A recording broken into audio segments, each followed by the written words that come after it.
Autodesk Mudbox is a 3D sculpting and painting tool aimed at digital sculptors and paint artists.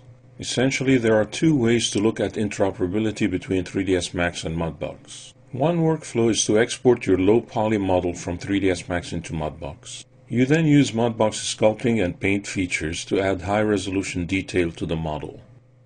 Finally, you export the model back to 3ds Max for rendering purposes.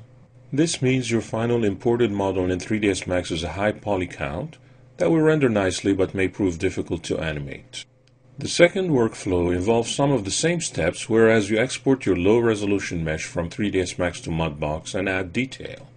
However, instead of sending back the geometry, you instead extract map information including color information and the all-too-important normal map. You then use this normal map on your low-res 3ds Max model to give the illusion of detail. This is especially important if you need to keep a low poly count to easily animate your models or use them in a real-time engine.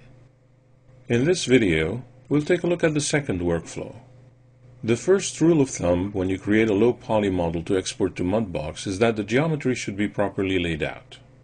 On the one hand, you should ensure that the model is made out of quads or four-sided polygons. If your model has 3 or n-sided polygons, you should fix them first before exporting your model. Keep in mind that this is not restrictive. Mudbox would still load geometry that is not quad-based, but the results would not be as clean then. The second rule of thumb is that the polyflow is reasonably equal in size. Here the polygons around the neck base seem to be a bit stretched. Adding a loop in this location will fix the problem. Once the modeling process is done, it is time for the last rule, UV mapping. Having mapping coordinates on the model is critical for the success of interoperability between Mudbox and 3ds Max. In this case, you will use the Unwrap UVW modifier. In Edge mode, use the point-to-point seam feature to define how the model will unwrap.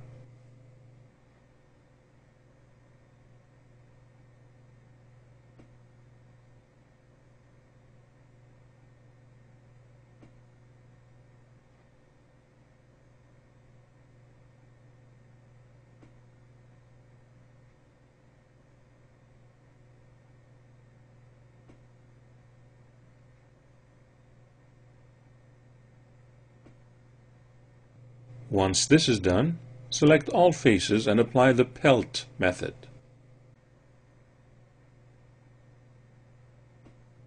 Under Pelt Options, select the stretcher and set it so that it is properly aligned and slightly scaled up.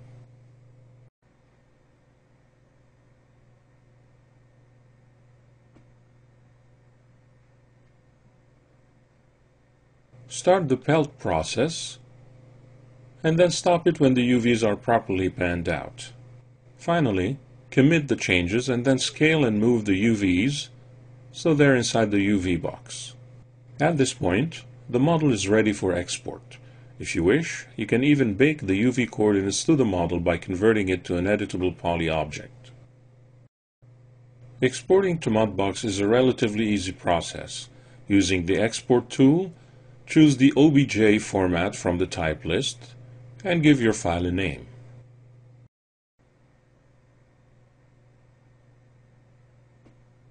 As you click on Save, a dialog appears. From the list of presets, choose Mudbox. This will select the parameters that work best for exporting to Mudbox.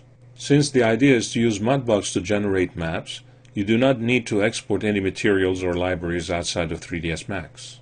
Click on Export, and then on the Done button. You are now ready to start sculpting in Mudbox.